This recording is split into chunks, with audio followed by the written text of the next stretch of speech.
बोलिए प्रेम से श्री सद्गुरुदेव महाराज की जय, श्री सच्चिदानंद भगवान की जय। श्री सतगुरु के चरणार में बहती प्रेम की धार, श्रद्धा से मचन करें पातक हुए झार। महाभयानक यरु कठिन भवसागर गंभीर, नाम जहाज बिठाए कर मेटे जन की वीर। शाश्वत सुख की खोज में भटके जीव दिन रैन, सतगुरु की अनुकंपा बिना कबहु न पावे चैन। निस दिन जिनकी वंदना करते शीस महेश, सो निर्गुणे सगुण भई हरने जगत कलेश। परम पुरुष गुरुदेव जी शाश्वत शांति निधान, बार बार दंडवत करूं सकल सुखों की दान। बोलिए प्रेम से श्री सद्गुरुदेव महाराज की जय, श्री सच्चिदानंद भगवान की जय। बोलिए प्रेम से सब संतों की जय। ये कूलर बंद ही कर दो, थोड़ा लगने तो गर्मी बंद करे। श्री सच्चिदानंद भगवान की जय। प्रिय भाइयों बहनों, बहुत ही सौभाग्य का समय है, क्योंकि जब हमारे भाग्य उदय होने का अवसर आता है, मालिक मौका देता है, तभी संत महान पुरुष किसी के दरवाजे पर पधारते हैं और प्रभु की महिमा गुणान बाद दर्शाते हैं। एक शाहजू नाम की महान आत्मा हुई हैं, उन्होंने संत की कीमत समझी।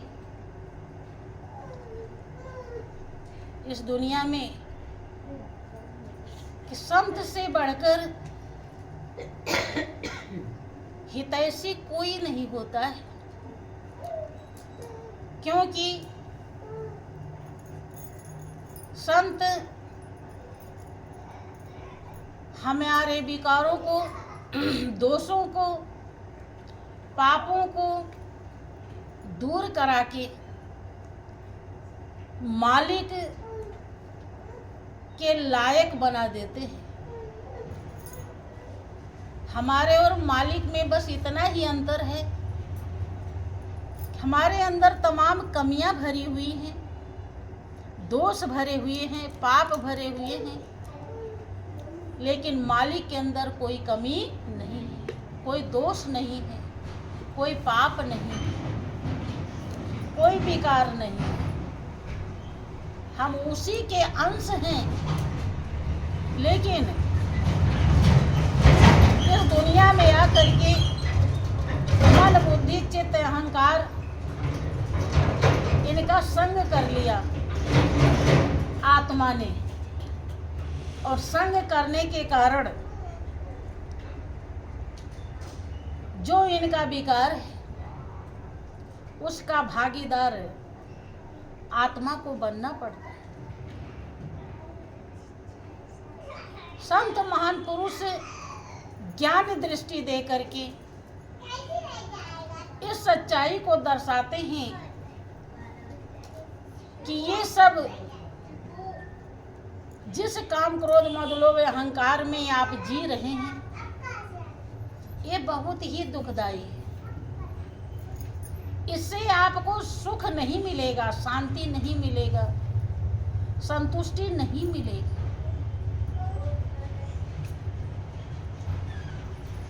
वो हर तरह से आपके मन बुद्धि को पावन बनाना चाहते हैं, पवित्र बनाना चाहते हैं। और पवित्र कैसे होंगे? वो पवित्रता देखो, पवित्र होने के लिए, कल्याण के लिए, पुण्य कमाने के लिए आप पूजा पाठ भी करते हैं। कोई जल चढ़ाता है, कोई आरती उतारता है, कोई कुछ करता है। इसके पीछे भी यही है कि हम अच्छे बन जाए।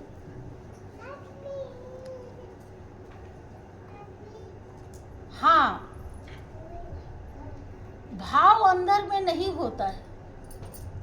ऊपर से देखने में लगता है कि आप अच्छा बनने की कोशिश कर रहे हैं, पूजा कर रहे हैं। मन में आपके रहता भी है कि हम पूजा कर रहे हैं, लेकिन पूजा क्या है? अच्छा कैसे बना जाता है? कैसे हमारा जीवन पावन बनेगा? क्या है वो तरीका? कैसा भाव, कैसा विचार, कैसा कर्तव्य होना चाहिए? हम मन मर्जी से जो भी पूजा करते हैं, ये ढंग जब तक संत का संग नहीं होता आता नहीं। पूजा करने के लिए चल पड़े हैं, देख रहे हैं कि कोई बहन यहाँ कोई देवता है, उसको तिलक लगा रही है, टीका लगा रही है, तो हमें पूछते नहीं कि ये तू क्यों लगा रही, या कौन से देवता हैं, वो क्या फल देते हैं, पूछते हैं? हम भी टीका लगाने लगते हैं, करते हैं ना। जैसा कोई कर रहा है हम वैसा ही करने लगते हैं। हम अंधे बन जाते हैं, कुछ विचार नहीं करते। कोई सोमवार का व्रत रह रही, सुन लिए कि शंकर जी का व्रत है, भोले जी बड़े खुश होते हैं, जल्दी कुछ भी मांगेंगे तो दे देंगे। तो इसलिए वो व्रत कि वो बहन रहती है, अब हम भी वो व्रत रहेंगे तो हमारा भी ये मनोकामना पूरा हो जाए। कुछ दिन किया, नहीं हुआ तो वो व्रत छोड़ देते हैं, फिर सोच लेते हैं कि अब देवी को पूजेंगे, देवी माँ है, वो दे देगी। वहाँ पर जाते हैं, देवी से तमाम चीज़ें मांगते हैं, बहुत बहनें रोने भी लगती हैं कि माँ हमको औलाद नहीं है, माँ हमको ये दिक्कत है।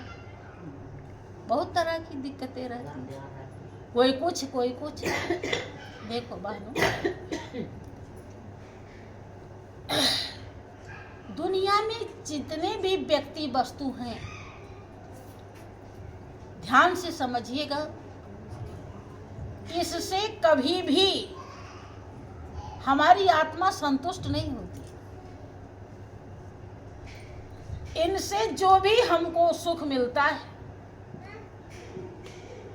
जो भी फायदा होता है, जो भी लाभ मिलता है वो सब लाभ, फायदा, सुख वो क्षणिक है, क्षण भर मिलता है।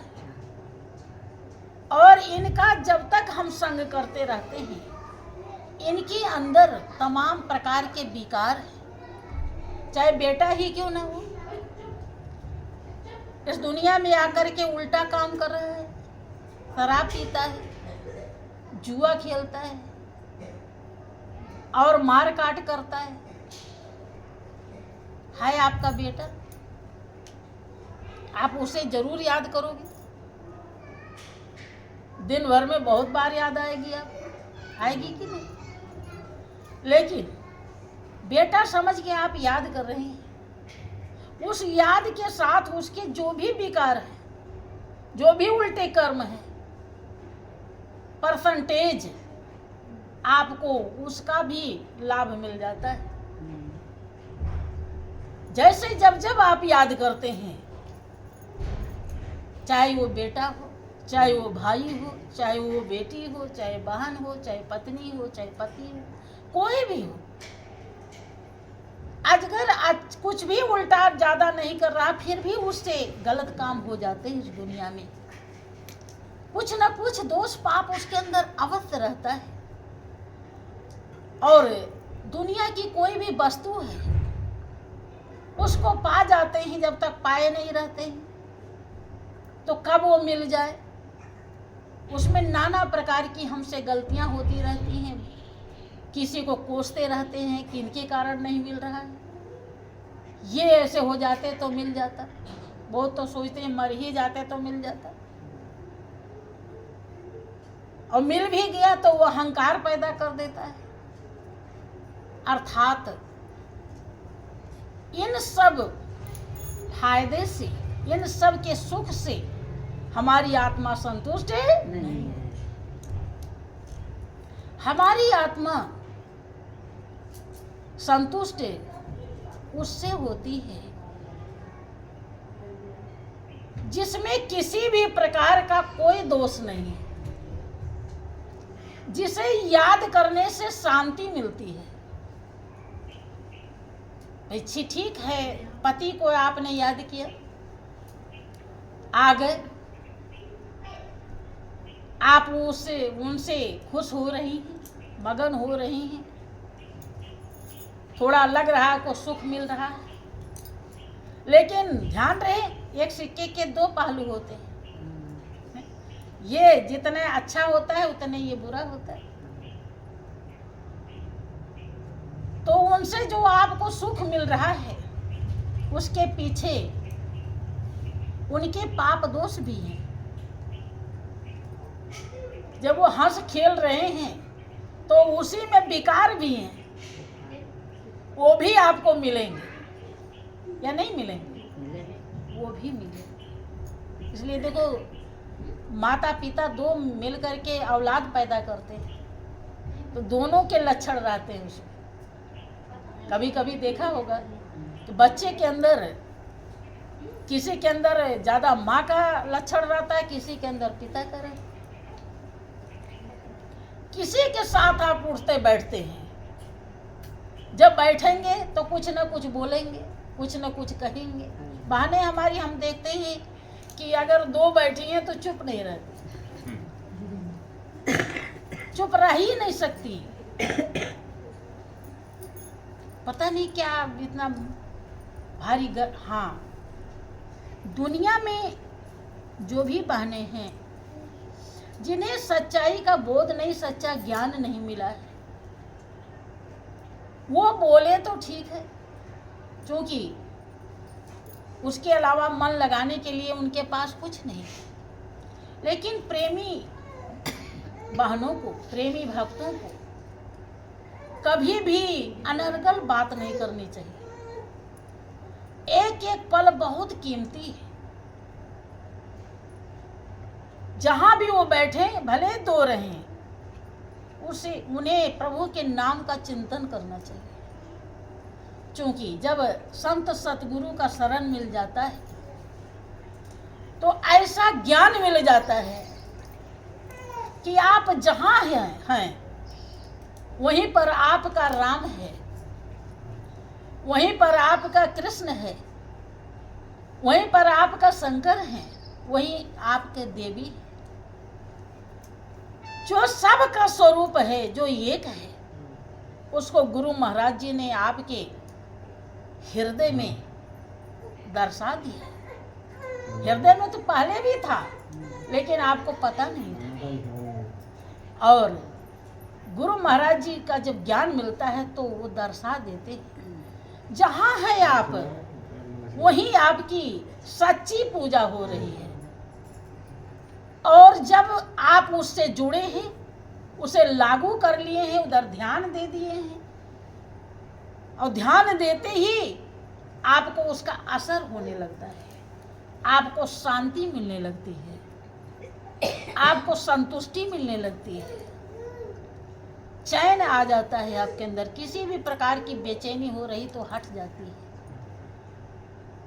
नाम सुमिरन कर रहे हैं तो नाम भी पावन है। ध्यान एकाग्र हो गया तो दर्शन भी होने लगता है, तो दर्शन भी अति पावन है। उतनी देर के लिए जब ध्यान आया है तो आपका दोष पाप सारा धुल गया। आपने प्रभु के स्वरूप का जो दर्शन आपने रात में किया, सुबह किया, अगर उस समय नहीं भी हो रहा है तो ध्यान आ गया कि ये है प्रभु का स्वरूप। ध्यान आते ही आपके बहुत कर्म बंधन कट जाते हैं। तो बहनों को बात नहीं करनी चाहिए और ये लाभ लेनी चाहिए। जिसको संत का संग नहीं मिला, सच्चा ज्ञान नहीं मिला, देवी क्या है? देखो सभी आपके यहाँ गुना शहर में बहुत देवी बनी हुई है। गली गली में देवी स्थापित है, आरती पूजा हो रहा है। लेकिन बहनों गौर करो, संत महान पुरुष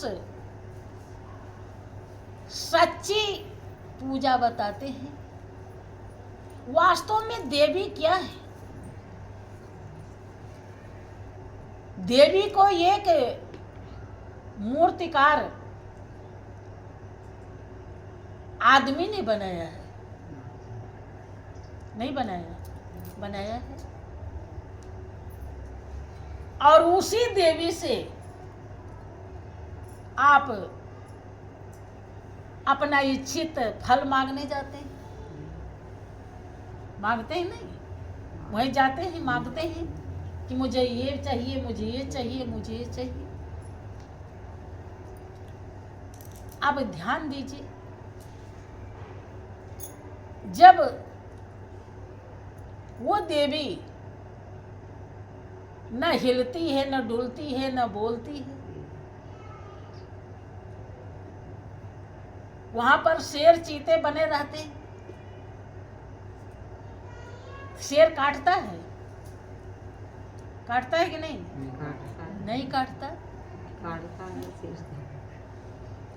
जिस सवारी पे देवी सवार हैं वो शेर है। शेर है कि नहीं? शेर पर ही तो उन्हें शेरा वाली भी बोलते हैं। शेर अगर कहीं आ जाए, आप जा पाओगे? नहीं। वहां पर शेर है और देवी उसी पर बैठी हुई है। आप जाते हैं, शेर दहाड़ता है, दौड़ता है? नहीं। वो कुछ नहीं बोलता। आप जान रहे हैं कि ये तो मिट्टी का शेर है, जानते हैं ना? कि सही जानते हैं? क्या जानते हैं आप? है? यही जानते हैं ना कि मिट्टी का शेर है। और देवी, देवी कहती किसकी है? अब ये कहने में दिक्कत हो रही है। देखो असलियत को समझो बहन, ऐसा मत समझना हम देवी के विरोधी हैं। इतने हैं हमारे आप में अंतर कि आप देवी को मानती हो और हम देवी को जानते हैं। आप देवी को 9 दिन याद करोगी, हम देवी को 24 घंटे याद करेंगे। समझ रहे हैं? तो हम चाहते हैं कि आप भी ऐसे याद करो और सही में देवी को याद करो। वो देवी एक परम शक्ति है, ऐसी नहीं कि हिले डुले ना, उसी से तो आप जिंदा हो। आप जब विनती वंदना करती हो कि तुम्हें माता च पिता, तुम्हें बंधु सखा, तुम्हें विद्या द्रविड़म, तुम्हें सर्वम मम, क्या तुम ही माँ हो, तुम ही पिता। तो दोनों एक हैं कि दो हैं? कैसा समझ में आया? कभी गौर किया इस पे? ये विनती किया था कि नहीं किया? वंदना किया है कि नहीं किया? किया है। फिर कभी विचार किया कि जब तुम ही माता तुम ही पिता, तो कौन माँ है कौन पिता है, वो क्या है? कभी ध्यान आया? माता भी पिता। हाँ, ये कही है बहन, दो नहीं एक। आप उसमें गाते रहते हैं आरती में माँ के कि ब्रह्मा विष्णु शंकर माँ का ध्यान करते हैं, सभी ध्याते हैं। माँ का मतलब परमात्मा, आदि शक्ति। आदि माने पहले, जब सृष्टि नहीं बनी थी, जब कोई युग नहीं बना था, तो भी जो शक्ति थी उसे कहते हैं आदि शक्ति। अब उसे लोग देवी का मतलब दैवीय शक्ति, ईश्वरीय शक्ति। जिस शक्ति के समान दूसरी कोई शक्ति नहीं। उसी शक्ति से ब्रह्मा जी बने हैं, उसी शक्ति से विष्णु अंश लेकर आए, उसी में से राम आए थे 12 कला से, कृष्ण आए थे 16 कला से। राम ही विष्णु के अवतार कहलाते हैं। उसी शक्ति से सब अवतार आते हैं इस दुनिया में, उसी को देवी कहा जाता है। देवी का मतलब दैवीय शक्ति। समझ में आई बात? वो दैवीय शक्ति ऐसी है जहां माने कोई भी तिनका, कोई भी कण, कोई भी पत्ता उससे खाली नहीं। ये नहीं कि वो एक जगह बना दो तो वो वही है देवी। संत सतगुरु उस देवी को दर्शाते हैं कि जहां ही आप रहिए वहीं ध्यान लगाइए और वहीं देवी आपको दर्शन देगी। और अगर आपको पता नहीं है तो जहां देवी बनाई गई हैं वहां भी आप उन्हीं की तरह मिट्टी की तस्वीर भले देख सकते हैं, लेकिन देवी के स्वरूप को जान पाएंगे? जो भी जितनी पूजा करने वाले जाते हैं उनसे पूछो कि देवी का ओरिजिनल स्वरूप क्या है, क्या बता सकता है कोई? कभी नहीं बता। पुजारी भी नहीं जानता। वहां लोग दीपक जलाते हैं, देवी के सामने जलाते हैं ना। बहुत लोग, जिसको ज़्यादा पैसा रहता है तो बड़ा और दीपक जलाता है, खूब घी डालता है, अखंड ज्योति जलाते हैं। अखंड का मतलब जो कभी खंडित ना हो, जो कभी टूटे नहीं, जो कभी बुझे नहीं, उसे कहते हैं अखंड। जो खंड हो ही ना। अब 9 दिन के बाद तो खंड हो ही जाएगा, और अगर उसी में आधी आ गई तो बुझ जाएगा। खंड हो गया कि नहीं? फिर अखंड काम। अखंड ज्योति वो देवी सबके रोम रोम में रम रही है। देवी को जान लिया तो परमात्मा को जान लिया, और परमात्मा को जान लिया तो देवी को जान लिया। दोनों एक ही हैं, दोनों दो नहीं। ये तो ऐसे बनाया गया है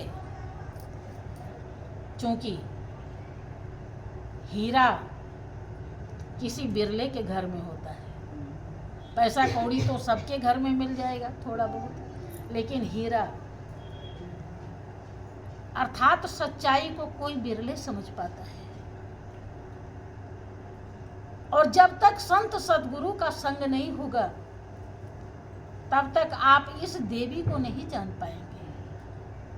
आप देवी का पाठ भी करते होंगे, करते हैं, चंडी पाठ है, दुर्गा पाठ कुछ पढ़ते हैं कि नहीं पढ़ते? जो पूजा करते होंगे व्रत में, व्रत चल रहा है, कितने लोग व्रत हैं इसमें? कोई नहीं है? नहीं, कोई तो होगा जरूर। हैं? हाँ, व्रत रहना बुरी बात नहीं है, लेकिन सच्चाई को समझ के रहो तो ठीक है। अज्ञानता में रहने से कोई लाभ नहीं मिलता है। आप हो व्रत और बुद्धि, आपका दिमाग कहीं कहीं घूम रहा है। सास ननद देवरानी जेठानी कोई भी हैं, एक दूसरे से ईर्ष्या दोष चल रहा है। मन में गुब्बार भरा हुआ है और है व्रत। खाने को कुछ नहीं मिल रहा, भूख भी लगी है और बेचैनी हो रही है कि हमारे लिए तो पति देव से कहे थे ये वाला फल लाना, लाए ही नहीं, अब हमें भूख लगी है, क्या खाएं? अभी कुल जब दिमाग में घूम रहा, व्रत का मतलब होता है प्रतिज्ञा। आप प्रतिज्ञा क्या करते हो? मैं आपको तो पता ही नहीं व्रत कहते किसे हैं, लेकिन आप देखा देखी रहते हो। आपका यही प्रतिज्ञा हो जाता है कि आज हम खाएंगे नहीं, लेकिन खाने की चिंता तो 2-4 दिन पहले से हो जाती है। क्या कि व्रत रहेंगे तो उसमें क्या मंगाएंगे, अब की बार व्रत रहेंगे तो क्या खाएंगे, हाँ क्या खाएंगे, होता है कि नहीं होता है? अब खाने में तो मन लगा ही है, अरे वो नहीं खा रहे हैं, दूसरा चीज खा रहे हैं। ये सब भक्ति नहीं है। भक्ति उसे कहते हैं जिससे आपको शांति मिले, जिससे आपको सुख मिले, चैन मिले, आनंद मिले। ये नहीं कि जरा सा भी सुधार नहीं हुआ, चलो ठीक है आप 9 दिन व्रत रहिए, एक कोई कमी अपनी दूर करने की कोशिश कीजिए। मान लीजिए आपको चुगली करने की आदत है, बहुत हमारी बहनें खाना तो 7 रोटी 6 रोटी 5 रोटी खा लेंगी, 8 रोटी जो भी खाती हूँ खा लेंगी, वो पच जाएगा, लेकिन बात नहीं पचती। बहुत ऐसे देखा जाता है, बहन बुरा मत मानना, ये गलत बात है। अब वो जब तक किसी से कहेंगी नहीं, उनसे रहा नहीं जाएगा। और जिससे आपने कह दिया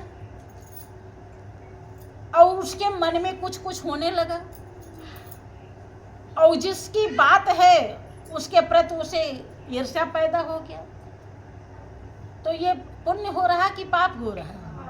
विचार कीजिए। अब वो बाई चांस जाके उसे लड़ने लगी, फिर क्या होगा? पता भी चल गया कि तो ये किसने बताया है। ये सब खाली बस एक मन की बात है, देखा देखी। इससे कभी इसे भक्ति नहीं कहते। प्रतिज्ञा अगर आप कुछ नहीं जानती हो, व्रत रह रही हो, तो बचो कि प्रभु से प्रार्थना करो। वो शक्ति को आपका अनुभव नहीं है, नहीं जानती, नहीं पहचानती हो, तो इतना तो जानती हो कि अगर ये दुनिया बनी है तो दुनिया से पहले दुनिया को बनाने वाला होगा।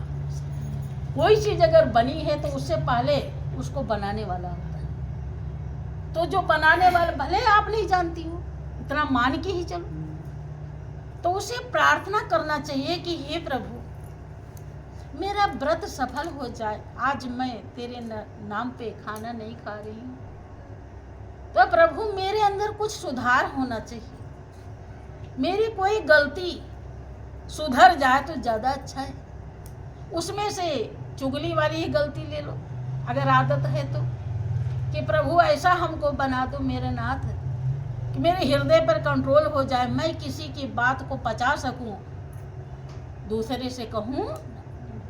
अगर एक भी सुधार हो गया तो समझ लीजिए कि धीरे धीरे धीरे धीरे आपके पुण्य के संस्कार इकट्ठे होने लगेंगे। फिर अगला जब फिर व्रत आने का मौका आवे और आपको प्रभु सही सलामत रखा इस दुनिया में, तो फिर कोई गलती देखो कि अब हमारे अंदर और क्या गलती है, हम किसी की बात बर्दाश्त नहीं कर पाते हैं। प्रभु ऐसा मेरे अंदर शांति प्रदान करो मेरे नाथ, हे देवी मैया, कि मैं किसी के बात को बर्दाश्त कर सकूं, वह बात हमें दुखी न कर सके, उसे मैं नॉर्मल ले लूं, ज़्यादा गहराई से न लूं, ताकि हमारे हृदय में वो दुख न पहुंचा सके। ऐसे ऐसे करते करते एक दिन आपके जीवन में पुण्य इकट्ठा हो जाएगा, और वो पुण्य जब इकट्ठा होता है, कहते कई जन्म लग जाते हैं इकट्ठा करने में, तब वो पुण्य संत के शरण में ले जाते हैं। पुण्य न होने के कारण ही आप संत की बात को समझ नहीं पाते। वो इतनी अच्छी बात बताते हैं, जितना अच्छा कोई पंडित, पुरोहित, मंदिर, मस्जिद, चर्च, गुरुद्वारा, तीर्थ, व्रत, उपवास, पूजा पाठ कोई भी नहीं बता सकता। संत आपके उद्धार के लिए अंतिम सीढ़ी होते हैं। उनसे बढ़कर हितकारी, परम मित्र दुनिया में कोई भी नहीं होता। जितने भी आपके हित मित्र हैं, वो केवल दुनियादारी तक ही सोचते हैं। माता पिता भी सोचते हैं पढ़ लिख ले और अच्छा धंधा हो जाए, अच्छी नौकरी मिल जाए, अच्छा घर परिवार मिल जाए, बस ठीक। लेकिन संत सतगुरु जानते हैं कि अच्छा घर बार परिवार आत्मा को संतुष्ट नहीं कर पाएगा। ये बहुत देगा तो क्षणिक सुख देगा, क्षण भर, और आत्मा को अविनाशी सुख चाहिए, अविनाशी शांति चाहिए, अविनाशी चैन चाहिए, और वो कहीं और है। जहां है वहां ही वो ले जाते हैं, और वहां जाने लायक जब तक पुण्य आपका नहीं होगा तो आप संत की बात को बिल्कुल नहीं, यहाँ आने के बाद भी उसी बात को कोई बहुत ध्यान से सुनता है। हम जो समझा रहे हैं इसी को कोई बहुत ध्यान से सुनता है कि क्या कह रहे हैं, और कोई खाली बैठा रहता है कि कब खत्म हो, हम जल्दी जाएं। श्री सच्चिदानंद भगवान की जय, श्री सद्गुरुदेव महाराज की जय। बहनों, देवी आपके अंदर ही, उसमें चंडी पाठ में जिक्र है कि नमस्तस्मै नमो नमः, या देवी सर्वभूतेश प्रकाश रूपेण संस्था। यही देवी सभी भूतेश को, मतलब मनुष्यों में प्रकाश के रूप में स्थित है। उस प्रकाश रूपी देवी को कभी अनुभव किया? कौन कर सकता है? जिसे ज्ञान मिला हुआ है। जिसे ज्ञान मिला हुआ है वो उस प्रकाश को जानते हैं या नहीं जानते? जानते हैं। और जिसे ज्ञान नहीं मिला है वो देवी आपके रोम रोम में रम रही है, प्रकाश के रूप में है, उसी के नाते आप आबाद हो, बैठी हो।